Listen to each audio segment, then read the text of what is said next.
Hello again from my front porch, where I'm here with my good friends, McCoy and Mulder. Say hi, guys. Yeah, okay, stop being so talkative. You cutting in on my time.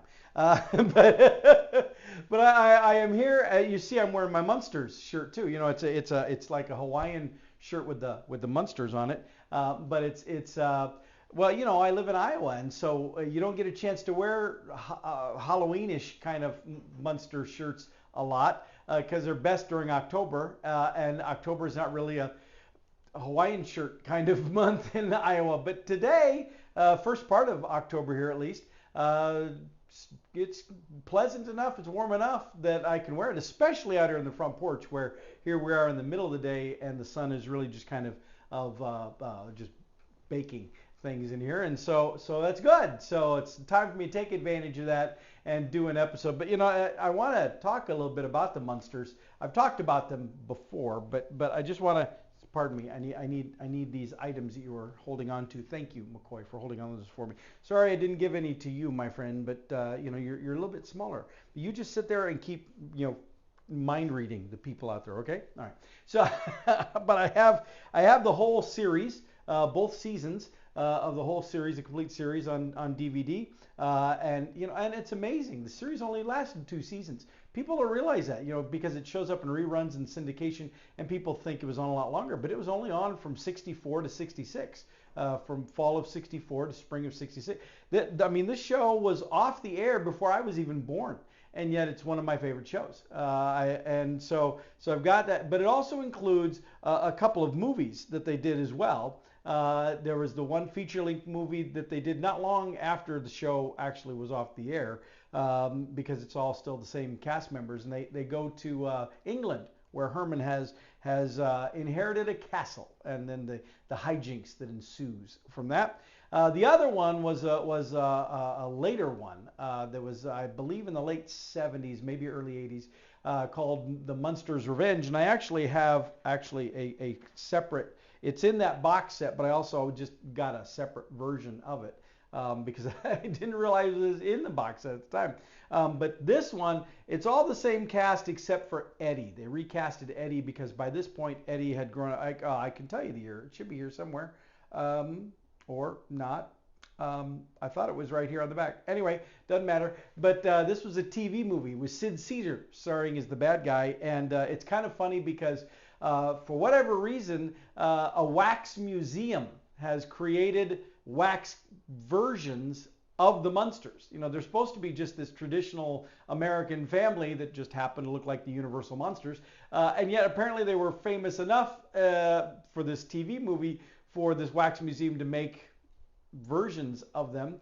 And so, but then it turns out that those wax things are actual robots being used to commit crimes, and so then Herman and Grandpa get framed for crimes and they have to prove their innocence and blah blah blah. Again, more hijinks ensues. And so it's good stuff. There was also a TV series that they tried to do called The Munsters Today, which I do not have on DVD, but I need to track that down. It's probably out there now somewhere at this point. More and more of these old vintage shows are making their way onto DVDs and collections, and so I need to hunt that down. But it starred John Schuck, who, if you're older like me, you'll remember him from being Sergeant Enright on Macmillan and Wife. If you're a little bit younger and but you're a Star Trek fan, you'll remember the Klingon general who it was at the court-martial of Captain Kirk and his crew, declaring there will be no peace as long as James Kirk lives. That's the same actor, the same guy. And he's done several other things, but he takes on the role of Herman in this TV series, and there's other really top-notch actors and actresses in the series. But the premise of that was actually that Grandpa had some accident in his lab that caused the entire family to fall asleep for 22 years.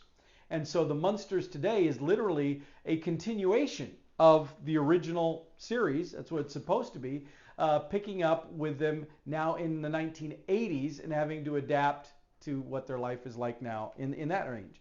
So did you like that one? I think that's one of Mulder's favorite shows. So where do you watch it anyway? Yeah, oh, okay. He says he watches in the waiting room on the other side of the veil. I don't think I want to see it there. I'll try to track it down somewhere else. But anyway, so that was an interesting show. I did like that. But there was this other where they tried to do some other things. They did Munster's Scary Little Christmas, and the actor who stars as Herman in that one does a fantastic job, actually. And in fact, he did such a great job that some of the original cast members said he was a little bit scary as to how much he was like Fred Gwynne. But then, of course, more recently, Rob Zombie did his version of the Munsters, and a lot of people were worried about how that was going to come out, what that was going to be like. But I was pleasantly surprised that Rob Zombie was very faithful. He made it a little maybe extra campy, but it was still really good. But I'm not here just to talk about the video exploits of the Munsters, but life lessons that I've gained from the Munsters. And so I want to share some of those with you. Things like, it doesn't matter how the world sees you. It only matters how you see yourself. I mean, think about the Munsters. You know, they were supposed to be just this regular family of people. They just happened to look like the Universal monsters and trying to make it through life. And they were not bothered at all by the fact that people saw them as, let's see, where's my best example here? That they saw them in this kind of light. So then, with all of that going on, with those things there, with how they look, and it's funny because Marilyn was always the one that they talked about being the outcast, that she was the one who was the different one, and yet they still treated her lovingly. They'd talk about, oh, poor Marilyn and her condition, but still she was a loved member of the family. So it didn't matter how the world sees you or how others see you. What matters is how do you see yourself. There was things like it's okay to get frustrated and let it out. Herman did that all the time. He'd stand there in the living room and be like, and he'd jump up and down and all the dust would fall and the house would shake.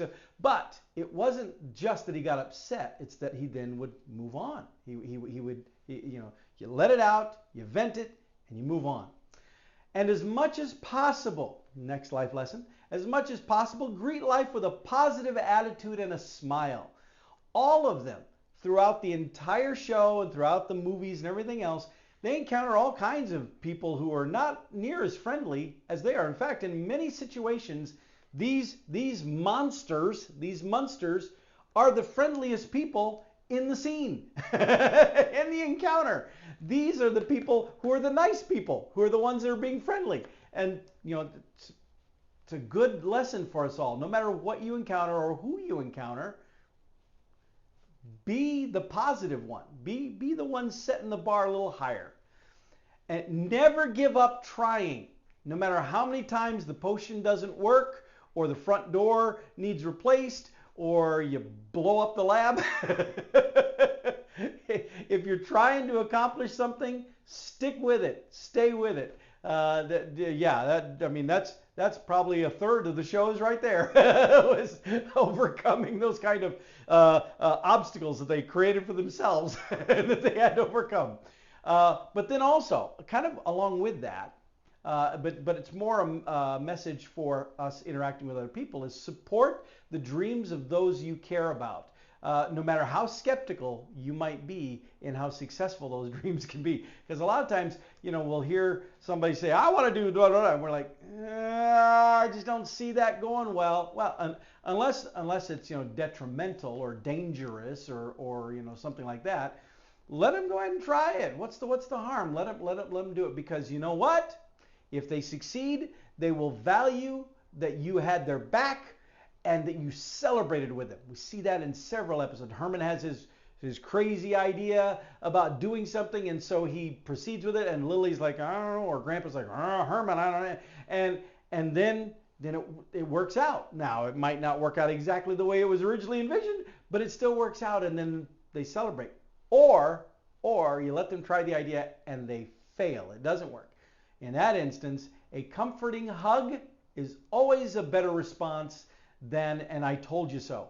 And if anybody had reason to do a lot of I told you so's, it was always Lily. Because sometimes it wasn't just Herman. Sometimes it was Herman and her dad, Grandpa, that the two of them partner up together with their crazy, insane ideas. And sometimes those would not work out. And then it's Lily who is there putting her arm around Herman and saying, you know, I still love you. It's okay. It's okay. Well, baby, and all the loving little tender things that she said to him. Don't get the wrong idea, McCoy. That's it. But that was the response. It wasn't see, I told you that wouldn't work, Herman. It was lighter than that. And always err on the side of assuming the good intentions of others. I mean, sure, there are going to be some people who are going to prove you're wrong for having done that, but most will not. Throughout the series of the Munsters, and some people would say it's almost a childlike innocence, a childlike ignorance, whatever you want to call it. But, Herman and Grandpa and Lily and Eddie, and that, when they would encounter nefarious people who had bad intentions, that's not the way they saw them. They saw them in a positive way. They assumed the best of those individuals until those individuals might have proved them wrong, until those individuals turn out to be a crook. And then hijinks ensues. and they would take care of it and they would come out on top. But not everybody that they encountered was a crook. Not everybody they encountered was a bad person. Not everybody they encountered was out to exploit them or get them. Some were, for the sake of the stories that we saw, but not everybody was. And so the Munsters chose to assume the best of everybody they encountered and not the worst, in a more protective, defensive way, as a lot of us tend to do today. But perhaps the single best life lesson any of us can learn from the Munsters is this famous quote from Herman Munster as he's sitting Eddie down at the table in this particular episode. Eddie has faced some issues, and he's doing a leave it to Beaver, father knows best kind of, the dad sitting down with his son and doing it. And Leave It to Beaver, it's ironic because the Munsters, if you don't know this, was produced by the same people who produced Leave It to Beaver. So it's like Leave It to Beaver, but with monsters. But so, and in this moment, this scene where Herman is talking to Eddie, it really takes on that tone, that air. And you see, Herman, who's generally the buffoon and the goofball, but you see him be very, very wise, very to the point of in terms of giving Eddie a life lesson that he can really grab onto. But even more than that, remember, this is from a show that was off the air from before I was born, and it went off the air in '66. And as I said, as I illustrated before, it's continued to hang around in different incarnations. But this little speech that Herman gives to Eddie was, mid '60s, later mid '60s maybe, but mid '60s, and it is still so powerful yet today. Listen to this. I'm going to read it. I want to read it, so make sure I get it right. The lesson I want you to learn is, it doesn't matter what you look like. You can be tall or short or fat or thin or ugly or handsome, like your father. Or you can be black or yellow or white. It doesn't matter. But what does matter is the size of your heart and the strength of your character. That's a great speech for a father to give to his son.